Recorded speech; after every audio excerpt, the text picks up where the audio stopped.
तो hello everyone, आपका एक नए वीडियो में स्वागत करता हूं। भाई जितने भी ऋतिक रोशन के फैंस हैं भाई, आप लोगों ने ऋतिक रोशन के करियर की एक बेस्ट ऑन बेस्ट मूवी तो जरूर देखी होगी जिसका नाम है सुपर 30। अब ये जो फिल्म है भाई 2019 में आई थी, 19 में। और अगर किसी ने नहीं देखी थी ना उस टाइम पे, तो भाई इस टाइम पे जियो हॉट स्टार पर वो मौजूद है, जाओ जाकर देख लो। लेकिन यहाँ पे मुद्दा ये नहीं है कि देखने और दिखाने का, यहाँ पर मुद्दा ये है कि इस फिल्म को 6 साल कंप्लीट हो चुके हैं और इसने अपनी, यानी कि कल 12 जुलाई थी, 12 जुलाई 2019 को बताया ये जा रहा है कि भाई ये मूवी रिलीज हुई थी और इसको लेके साजिद नाडियाडवाला की जो कंपनी, यानी कि नाडियाडवाला ग्रैंडसन्स, उन्होंने भाई यहाँ पे अपनी खुशी यहाँ पे जाहिर की है और अपने ट्विटर अकाउंट पे इस फिल्म को लेके 2 से 3 पोस्ट किए, जिसमें मूवी के कुछ क्लिप्स और यहाँ पे कैप्शंस शामिल थे, जिसमें मूवी के बारे में अच्छी बात भी यहाँ पे कही गई। अब यहाँ पे तो गाड़ी शुरू होती है जब नाडियाडवाला ग्रैंडसन ने इस मूवी के बारे में बात की और वो पब्लिक तक पहुंचा। भाई जैसे ही पब्लिक तक पहुंचा, इस मूवी का 6 साल कंप्लीट हो चुके हैं, पब्लिक ने भर भर के यहाँ पे प्यार देना शुरू कर दिया। और अब यहाँ पे इस फिल्म को इतना ज़्यादा इस टाइम पे भाई साहब ट्रेंड, मतलब पब्लिक का प्यार मिल रहा है इस टाइम पे भी। मतलब पब्लिक अब जाके इस मूवी को मतलब इतना ज़्यादा जो भाई साहब वायरल कर रही है ना, ये देखने वाली बात है।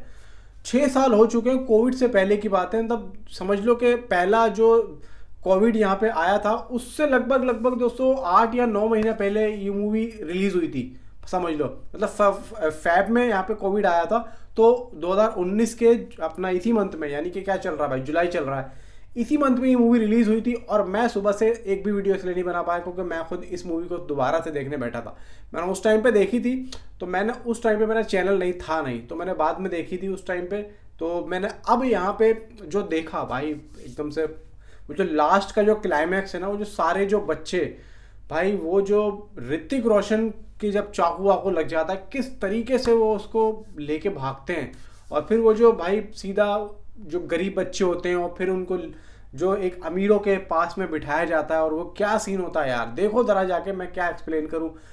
मैं तो खुद यहाँ पे निशब्द हो गया हूँ। अगर आपने वो फिल्म नहीं देखी ना, तो मैं कहता हूँ कि कुछ भी नहीं देखा, कुछ भी नहीं देखा। ऋतिक रोशन की भाई बेस्ट ऑन बेस्ट परफॉर्मेंस उस फिल्म में मौजूद है। भाई एक बिहारी लड़का जो कुछ बनना चाहता है, लेकिन गरीबी की वजह से वो बन नहीं पाता है, बन नहीं पाता, लेकिन वो कुछ ऐसे इंस्टीट्यूट मालिकों के बीच में फंस जाता है कुछ देर के लिए, जिससे उसको ये लगता है कि भाई पैसा ही सब कुछ है। यानी कि जब उसको ये ध्यान आता है ना कि राजा का बेटा राजा नहीं बनेगा, राजा वो बनेगा जो हकदार है, तो यहाँ से कहानी शुरू होती है।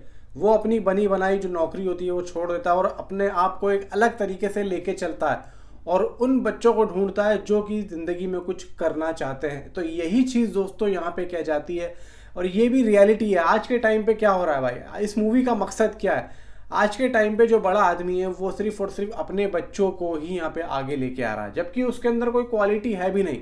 जैसे कि मान के चलो सचिन तेंदुलकर हैं, सचिन तेंदुलकर यहाँ पे किस लेवल के हैं। अब यहाँ पे बीसीसीआई के जो चेयरमैन हैं, वो आई थिंक सो, अगर सोच के देखो कि सचिन तेंदुलकर होते तो क्या लेवल होता बीसीसीआई का। लेकिन यहाँ पे सचिन तेंदुलकर नहीं है भाई, वो कौन है वो आप लोग अच्छे तरीके से जानते होंगे। लेकिन फिर भी यहाँ पे जिस तरीके से इस मूवी का कॉन्सेप्ट रखा गया है ना, ये बहुत बढ़िया है कि जिसके अंदर टैलेंट होगा वो ही आगे आएगा। ऐसा नहीं है कि अगर कोई बड़ा आदमी है उसका बेटा आएगा, नहीं भाई, यहाँ पे सीधा भाई टैलेंट की इज्जत, टैलेंट होगा तो आप आगे हो, चाहे आप बड़े आदमी के बच्चे हो या नहीं भी हो। तो ये चीज़ यहाँ पे कहलाती है। अनंत कुमार इस मूवी में भाई ऋतिक रोशन का नाम है, और इस मूवी के अंदर जो परफॉर्मेंस रही है एक बिहारी आदमी की, एक बिहारी लड़के की ऋतिक रोशन द्वारा, भाई बहुत ही लाजवाब रही है।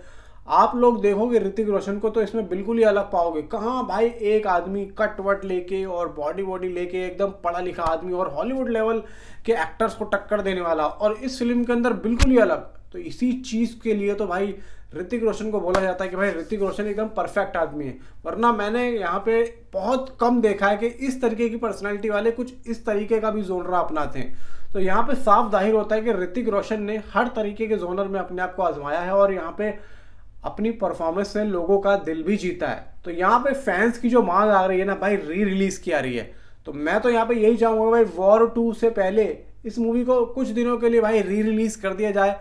नाडियाड वाला ग्रैंडसन्स द्वारा।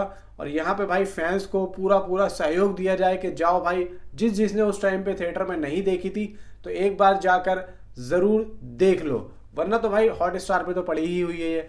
टीवी पे तो यार OTT पे वगैरह हम देखते ही रहते हैं। कम से कम इस बार अगर री रिलीज ये लोग कर देना तो मैं भी जाके एक बार और देख लूँगा। बताओ भाई नीचे कमेंट में आपकी क्या राय, क्या ये मूवी री रिलीज होनी चाहिए या नहीं होनी चाहिए।